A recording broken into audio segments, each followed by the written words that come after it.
Le livre de Smart Job, pour faire un petit pas de côté, alors on parle des RH, on a beaucoup de DRH sur ce plateau, on parle de l'entreprise, de l'emploi. Là, c'est un livre qui s'appelle « C'est dans la boîte », chronique de l'entreprise, vraiment un livre excellent. Jérôme Mira et Laurel Maty. Jérôme Mira est avec nous. Bonjour Jérôme. Bonjour.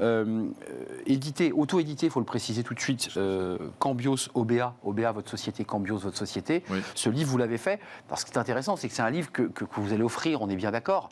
C'est pas un livre que vous irez chercher à la FNAC ou je ne sais où, c'est un livre que vous offrez. Alors, le livre est intéressant parce que on en voit que la couverture, mais il est fait en deux parties. Il y a un vrai scénar, parce que vous l'avez coécrit avec quelqu'un qui écrit notamment des scénars, Laurel Maty. Et puis à côté, il y a une partie très didactique, et j'imagine que vous y avez mis votre patte, et c'est l'histoire de deux personnages, Karine et Thomas. Oui. Ils arrivent le matin au boulot, c'est ça l'idée? Alors Thomas est directeur général de Ludo Express. Ludo Express. Ludo Express, voilà, il distribue des jouets, ça fait 10 ans qu'il est directeur général. On comprend qu'il a mis beaucoup d'énergie dans l'entreprise, qu'il a réussi à créer une bonne dynamique, mais le fait est que depuis 2-3 ans, les résultats sont beaucoup moins bons et que ses parts de marché s'érodent. Et donc il y a tout un questionnement qui arrive et son conseil d'administration lui impose une DRH. C'est ça. Parce qu'il y a l'intuition finalement que peut-être que ces problèmes de performance sont liés à des problèmes de ressources humaines et plus particulièrement de compétences. Et Karine, dans l'histoire, vit elle aussi dans l'entreprise, dans la boîte. Il y a des petits moments savoureux. Là, il y a une réunion en page 24. On parle beaucoup d'émotions. Karine n'apprécie pas et dans son moment d'émotion, enchaîne sur une colère rentrée. Elle n'est pas venue ici pour regarder couler l'entreprise avec lui, ni pour récoper. Alors, sa période d'essai, elle peut très bien s'arrêter dans 15 minutes. J'ai pris cet exemple-là parce qu'en face, il y a comment définir les compétences et qui renvoie à la question du sens. Là, on a une collaboratrice, qui ne se faisait pas il y a 20 ans, dit « Moi, si vous voulez, dans 15 minutes, je m'en vais. Je claque la porte. » C'est un phénomène incroyable, alors qui est décrit presque d'une manière littéraire. Mais en fait, c'est un phénomène que vivent les chefs d'entreprise, ça. Tout à fait, la parole est libérée et il y a une exigence de sens. Et alors, ce qui est intéressant, c'est que le sujet des compétences, c'est un sujet qui finalement est à la fois factuel, mais aussi très émotionnel, parce qu'il renvoie énormément de choses vers sa personne.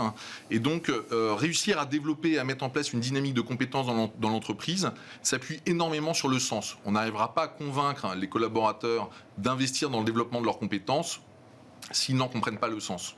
Comment vous la faites évoluer, votre histoire? Parce qu'on voit effectivement que Thomas tire un peu la langue, qu'il y a le DRH, il y a toutes les difficultés que vit un chef d'entreprise qui porte sa boîte. Il y a Karine. Vous l'emmenez jusqu'où, l'histoire?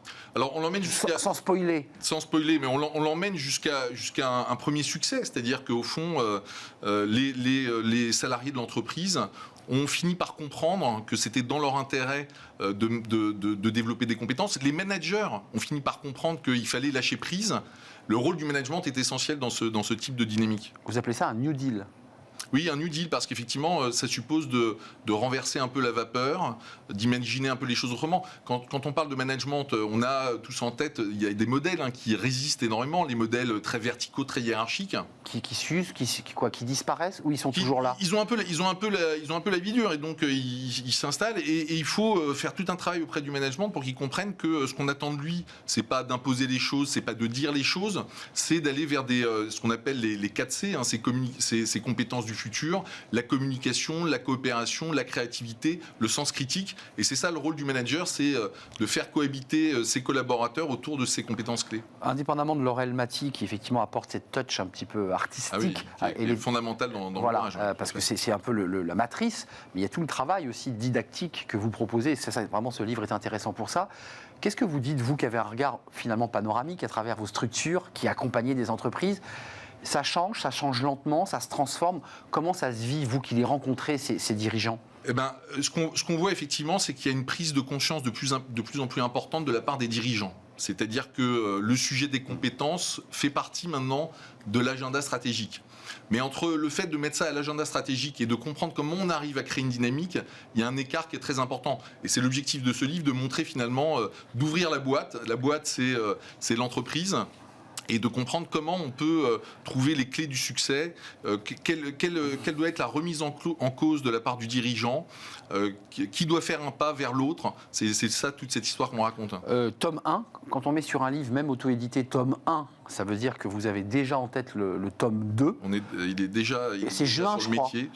C'est ça, la compo est presque prête. C'est quoi le tome 2 ? C'est quoi la suite ? Le tome 2, c'est le futur du travail. Future of Work avec Karine et Thomas. Hein. Alors on va voir, on va peut-être un peu changer les rôles. On va voir. J'aimerais bien d'ailleurs avoir une directrice générale plutôt qu'un directeur général. Vous inversez. Un peu de. Ouais, une femme un peu de au pouvoir. Un peu de diversité. Mais ces deux sujets sont extrêmement liés, si vous voulez. Le sujet des compétences et le sens qu'on arrive à donner autour de ce sujet des compétences est extrêmement lié à la qualité des emplois et donc à l'organisation du travail dans le futur. La qualité des emplois, c'est le contenu, c'est l'environnement de travail et c'est la rémunération. Et il nous semble que c'est un sujet majeur. Dans cet ordre ou vous le mettez dans le désordre ? Parce qu'il y a un vrai débat là. Alors, si vous voulez, le sujet de la rémunération, c'est un sujet qui est relativement bien traité en France. On voit qu'il y a des négociations se passent bien. Le sujet de l'environnement du travail, il y a eu un fort investissement de la part des entreprises, avec le télétravail, avec la façon de repenser des espaces de travail. De notre point de vue, le sujet du contenu du travail reste un sujet à explorer profondément. Et c'est ça qui va permettre aux salariés de comprendre l'intérêt de développer de nouvelles compétences. Jérôme, avant de nous quitter, il y a le contenu du travail, mais il y a un autre sujet, on n'a plus le temps de le traiter, mais c'est aussi le rapport contractuel, la façon dont on contractualise une relation. Elle évolue aussi. Elle évolue énormément. Nous, on fait des enquêtes auprès des jeunes. Les jeunes, qu'est-ce qu'ils veulent ? Ils veulent de la flexibilité. Ils veulent apprendre en continu. Et ils veulent avoir une part assez importante de relations digitalisées. Mais c'est ces trois sujets qui sont au cœur de leurs préoccupations. Il va falloir que les entreprises s'y préparent. Le casse-tête du dirigeant qui a créé sa boîte au XXe siècle. Exactement. Avec des modèles qui doucement s'effritent. Voilà, qui s'effritent.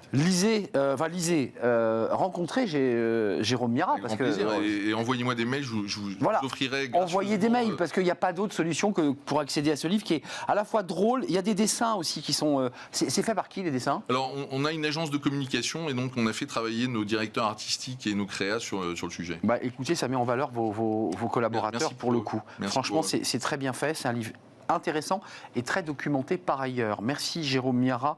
Et puis passez le bonjour à Laurel Maty, votre co-auteur. Voilà pour le livre de Smart Job, c'est dans la boîte. Mail, c'est facile, vous trouvez facilement sur LinkedIn. Jérôme Miara. On fait une courte pause, on se tourne vers le cercle RH, les experts de Smart Job. Comme chaque vendredi, l'actualité est chargée. On va parler de l'index senior. Ça s'est pas bien passé à l'Assemblée nationale. On parlera du chômage qui n'a jamais été aussi bas depuis 2008. On parlera aussi du dialogue social. Ça se passe pas forcément très bien entre les partenaires sociaux. Et puis le coup de gueule de la CPME qui aimerait bien revoir le service minimum alors que nous sommes en plein mouvement social de mouvement de grève. Voilà le programme. Il est riche, c'est juste après la pause et j'accueille mes invités.